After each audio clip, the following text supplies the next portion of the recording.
white wine, as soon as the red grapes are picked, they're immediately taken to the winery to prevent oxidation and spoilage.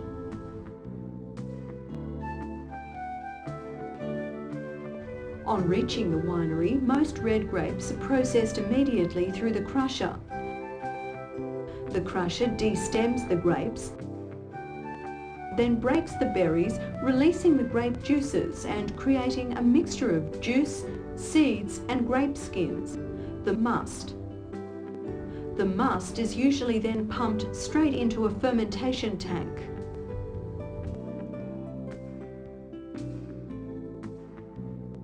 Fermentation tanks come in many sizes and shapes. Each gives its own particular style, character and quality to the wine.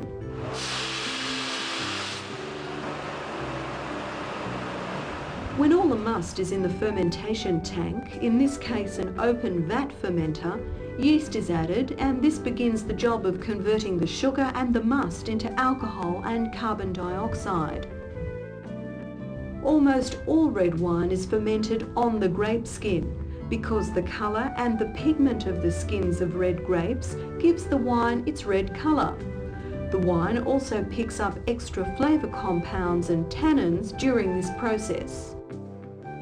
Red wine is usually fermented hotter than white, so it generally only takes about a week, but it can take a shorter or longer time, depending upon the temperature. When fermentation is nearing completion or is totally finished, the must, which is now wine, is pumped into a press. The first batch of wine through the press is called the free run.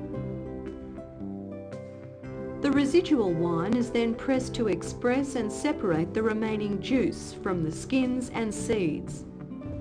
What is left is called the pressings, which is sometimes added back to the wine at a later date if the winemaker so desires.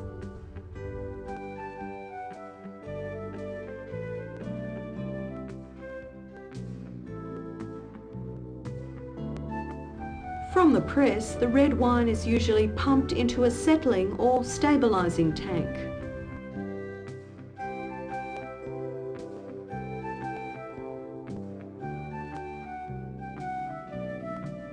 Some winemakers may pump the wine directly into wooden barrels. Almost all red wine will spend some time maturing in wood. In the case of quality red wine, wood maturation is vital. When winemakers talk about wood, they mean barrels made from oak.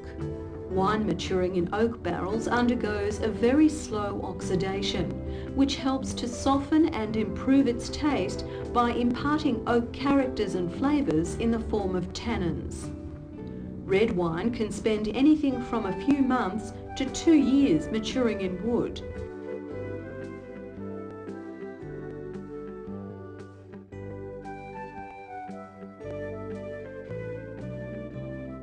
If the winemaker feels the wine has had enough time maturing in wood, it may be transferred to stainless steel tanks.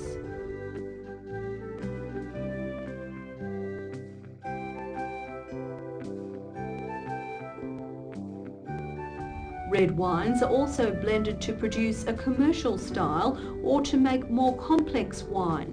When blending any wine, the acids, tannins and wood flavours mustn't dominate. All components of the wine must be in balance with the fruit characters of the grape. The winemaker must be careful not to overblend and lose the varietal characteristics of the wine.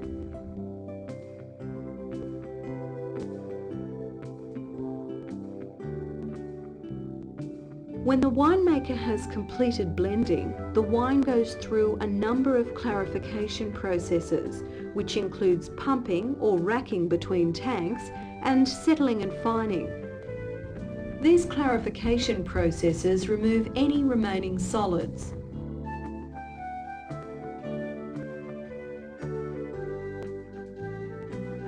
The wine may be cold stabilised and is sterile filtered before being bottled, labelled, packed and prepared for retail sale.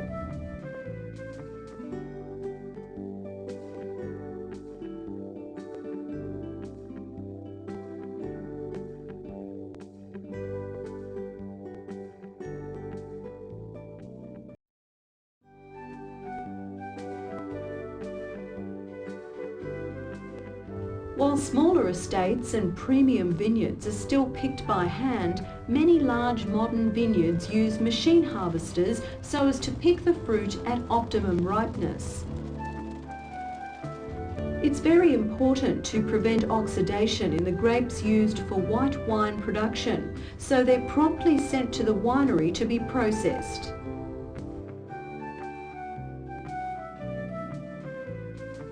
Once the grapes reach the winery, most grapes are immediately crushed. The crusher first destems the grapes before grape berries are broken, releasing the juice and creating a mixture of juice, seeds and skins. This is known as the must.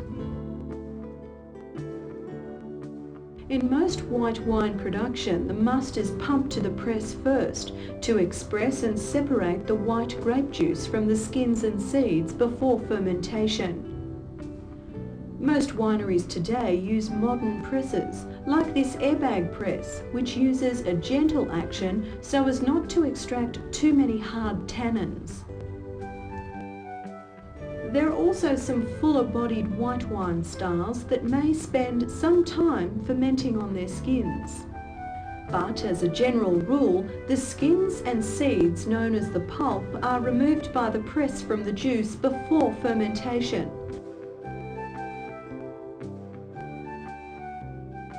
The press leaves only the juice, which is pumped through a clarification unit, filtering out solids before being collected in the fermentation tank. The yeast is added and begins to convert the sugar and must into alcohol and carbon dioxide. Controlling the temperature of the ferment is imperative in white wine production. Keeping the temperature down ensures the fresh aromas and primary characteristics of the grapes are maintained. Fermentation can be stopped by removing the yeast from the wine before it's finished converting all the sugar to alcohol. The remaining sugar is known as residual sugar. This is how winemakers manipulate the sweetness of white wine. The winemaker can also use different yeast cultures to create different flavours. Once the fermentation is complete, the white wine is usually pumped between tanks. This is known as racking, or it can be left to settle in the tank where it was fermented. Fining agents can be used at this stage to help the dead yeast, known as lees, sink to the bottom of the tank. The wine is then racked off, leaving the lees. The wine at this stage can also be pumped through a clarifier to remove any remaining solids.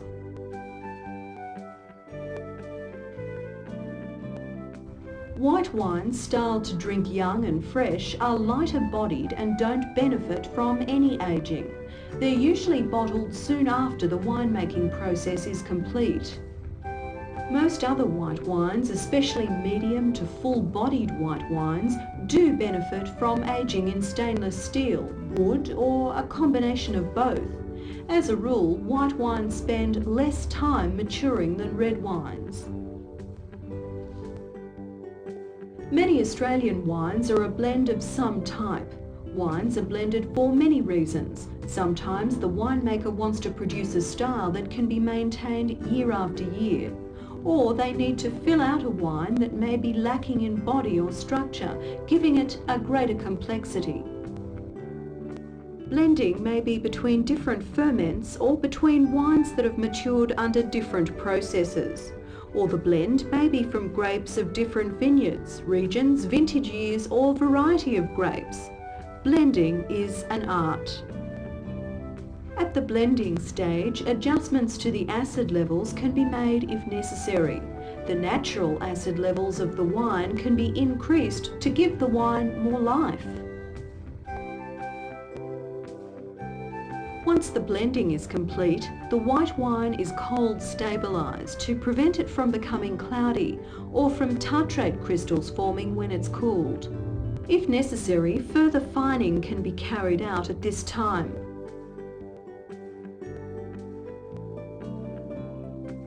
white wine is then sterile filtered before being bottled, labelled, packed and prepared for retail sale.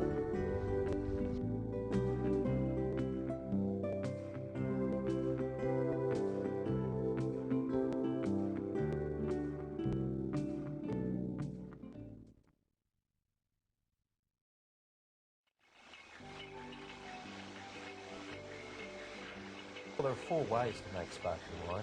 Firstly, by carbonation. After primary fermentation, carbon dioxide is bubbled into the wine. It is the same method we use to get bubbles into soft drink. It doesn't produce very high quality sparkling wine, however. It's more of a beverage you'd find at the bottom end of the sparkling wine market. The second way to get the fizz we love is tank fermentation, sometimes called the Charmat method. This is where secondary fermentation occurs in a pressure tank. In the transfer or bottle fermentation method next, the base wine is bottled with the addition of sugar and yeast. After this secondary fermentation, the filtering and the sparkling wine is transferred to a clean bottle. In methode champenoise, the wine undergoes secondary fermentation in the bottle and it is never transferred or removed from that bottle.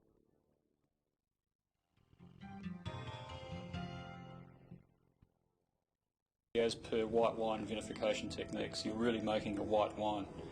At the end of vintage, when you have all these individual base wines sitting around in tank, you add liqueur de tirage, which is adding somewhere between 18 and 20 grams per litre of residual sugar. You're then inoculating with a yeast culture, and you bottle this. What happens there is that a secondary fermentation takes place, where the yeast converts that predetermined amount of sugar into CO2, carbon dioxide, which is the gas in champagne, and alcohol. There's two different styles of wine we make here. One is the transfer product, which is the German technique, and one is the traditional method champenoise product.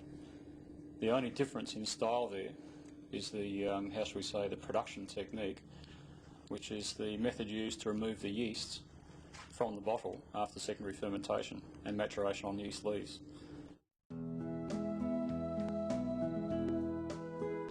If we just have a brief look at a bottle of champagne which is sitting there aging on yeast lees, getting ready for disgorgement. In the transfer process, that entire bottle is basically just picked up, put on a bottling line, is taken to a special machine. The crown seal is then pierced with a spear, and overpressure is applied, and the wine inside the bottle, yeast and all, is effectively pumped to a pressure tank. From there it is clarified and rebottled in new glass.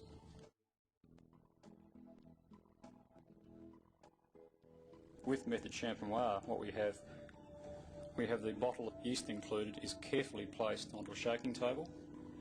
The bottle is slowly inverted, and the remoeur performs the technique of shaking or remoage, whereby the yeast lees is carefully slid down the inside of the glass to a point where the bottle is deemed to be on point. The bottle is then placed in a neck freezing solution, a brine solution. An ice plug is formed. We can then invert the bottle, remembering that the yeast lees is trapped in the ice, top of the bottle. The disgorgement process then takes place. We remove the crown seal. That forces the ice out. The same bottle is then placed on a bottling line. Liqueuring or dosage occurs. The cork is placed in the bottle, and it's basically expedition champagne. I think one important distinction is that with method champenoise, as in all good winemaking, you are not subjecting the wine to excessive movement or abuse, if you like. It's in that bottle, it stays in that bottle. There's no pumping going on, you're not transferring to a pressure tank. It is really the fine way to make a premium sparkling wine.